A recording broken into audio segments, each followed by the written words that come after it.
সম্মানিত শিক্ষক, শুভেচ্ছা নিন। আমন্ত্রণ জানাচ্ছি আজকের টিউটোরিয়ালে। এই টিউটোরিয়ালটি অনুসরণ করলে আমরা মাইক্রোসফট ওয়ার্ডে প্রশ্নপত্র তৈরি করতে পারবো।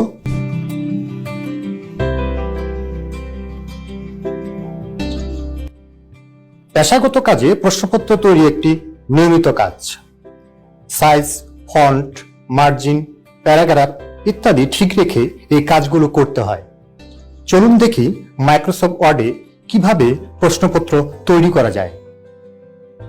ওয়ার্ড ফাইলটি ওপেন করার পর লেআউট ট্যাবে গিয়ে পেজের পরিমাপ ঠিক করে নিই। মার্জিন অপশনের ন্যারো, ওরিয়েন্টেশন অপশনের ল্যান্ডস্কেপ, সাইজ অপশনের A4 এবং একাধিক কলামের জন্য কলাম অপশনে গিয়ে কলাম সংখ্যা নির্বাচন করি। লাইন স্পেস ঠিক করার জন্য প্যারাগ্রাফ অপশনের ড্রপডাউন মেনুতে ক্লিক করলে একটি পপআপ মেনু পাওয়া যায়। এখান থেকে লাইন স্পেসিং ঠিক করে ওকে করি। হোম ট্যাবে প্রশ্নপত্রের বিষয়ের ভাষা নির্বাচন করি এবং প্যারাগ্রাফ অপশনের সেন্টার অ্যালাইনমেন্ট ক্লিক করি। তারপরে পেজের উপরে প্রতিষ্ঠানের নাম, পরীক্ষার নাম, শ্রেণীর নাম, বিষয়ের নাম, সময় এবং পূর্ণমান লিখি। প্রয়োজন অনুযায়ী ফন্ট বাড়িয়ে কমিয়ে নিই।